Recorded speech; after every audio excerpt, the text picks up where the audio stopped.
conversation just leads to a disagreement, leads to an argument, leads to a fight, leads to rage, leads to fury, leads to wrath. And you just see the way it ratchets up. When you picture hell, what should you picture? You should picture that argument between Scarlett Johansson and Adam Driver. You want a picture of hell? It's love, twisted and perverted. It's disconnection. And what could ever heal that hell?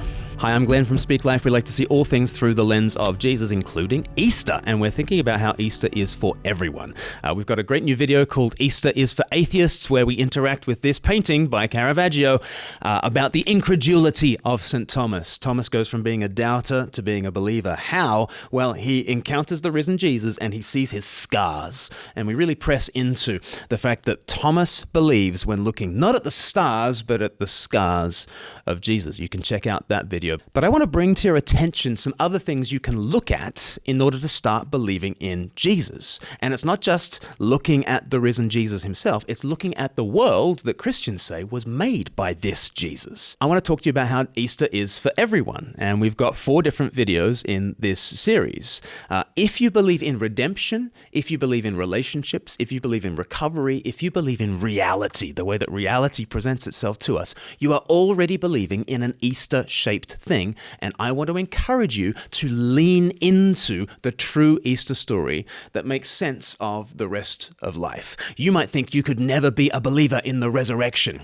But if you already believe in redemption and relationships and recovery and reality, the way that reality presents itself to us, then you're already believing in some kind of resurrection. But that makes no sense without Jesus, who is resurrection and who has earthed that truth into our reality. What do I mean? Well, if you haven't already seen our video about how redemption preaches the Easter message to you, have a look at that. We looked at how stories preach to you resurrection. In this video, I want to think about how relationships preach Easter to you. Because think about it this way, relationships are the greatest thing on planet Earth, and relationships are the hardest thing on planet Earth. If your head hits the pillow tonight and relationships have gone well, then today's been a great day. And if your head hits the pillow at the end of today and relationships have gone badly, today is a terrible day for you. Relationships are ultimate. And when they go wrong, they are hell.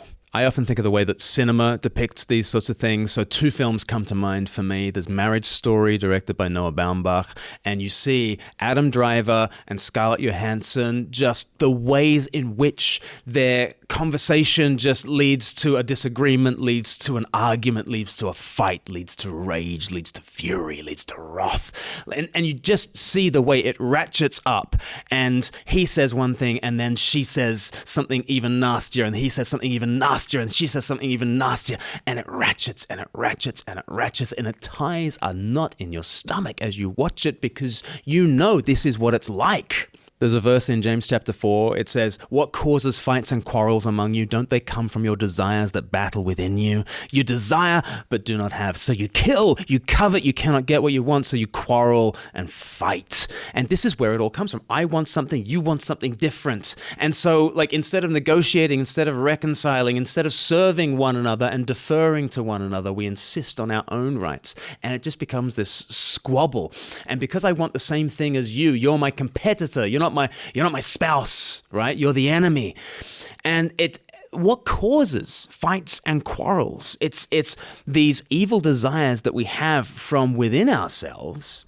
But James also says in James chapter 3, "The tongue is a small part of the body, but it makes great boasts. Consider what a great forest is set on fire by a small spark. The tongue also is a fire, a world of evil among the parts of the body. It corrupts the whole body, sets the whole course of one's life on fire, and is itself set on fire by hell." When you picture hell, what should you picture? You should picture that argument between Scarlett Johansson and Adam Driver, right? Or think of Patrick Marber's film, Closer, from, it's going back well over 20 years now.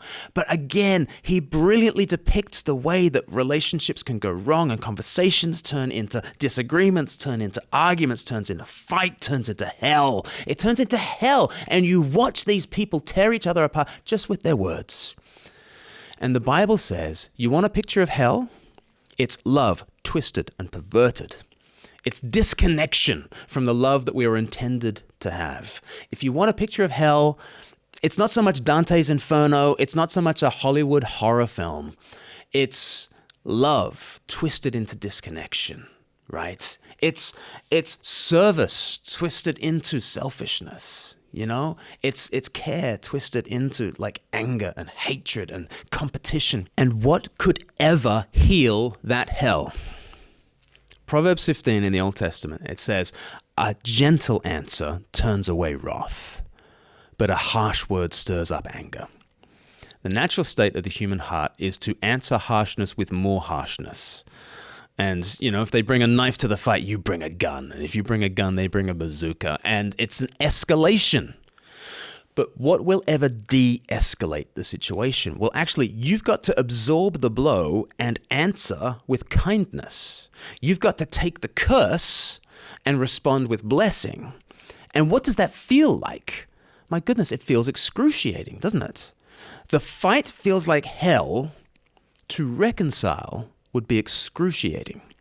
A gentle answer turns away wrath. Fascinating that the Bible uses that phrase for answering with kindness, because the Bible also uses that word to talk about the cross. When Jesus came, he turned away wrath. What does that mean? Well, it means Easter is woven into everything, including relationships. Because who is Jesus? Jesus is the one who descends down into our squabbles and our fights and our hell. We have been yelling up at heaven and not wanting heaven and wanting to go our own way and desiring other things. And we end up in disconnection and hell. There is a gentle answer that comes down from heaven. And what does it feel like for the Prince of Heaven to absorb our anger and to return with grace? It feels like hell. He turns away wrath on the cross and he rises up again and he says, I have taken your hell, have my heaven. I've taken your wrath, have my grace. I've taken your hatred, have my love. And you know that that is the way out of earthly hell.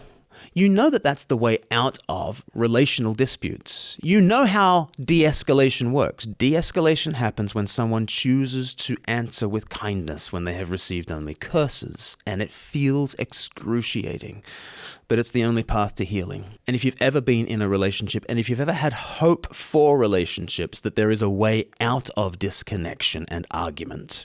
If you've ever believed in de-escalation, believe in Easter. Because Easter is the ultimate story in which heaven has come to de-escalate the situation, to absorb our hell, and to give us his heaven. That's how it all works. You might not think you believe in Easter. You are living in an Easter-shaped reality the whole time. And Christians are not coming along to give you one more absurdity to believe in. It is absurd to believe in reconciliation without believing in the ultimate reconciliation, because then we've got the strength to receive that forgiveness from heaven and perhaps pass it on to others, and to de-escalate a world that is very much bound up with wrath and hell. So that is the second way that you already believe in Easter. You believe in redemption, you believe in relationships, you believe in recovery, and you believe in reality. And if you want to find out more about that ultimate reconciliation, do 321. You can binge it in a couple of hours. You can do it over 8 sessions. It's up to you. Go to 321course.com, log in, and discover life according to Jesus. That'll do us for now. We'll see you on the next one.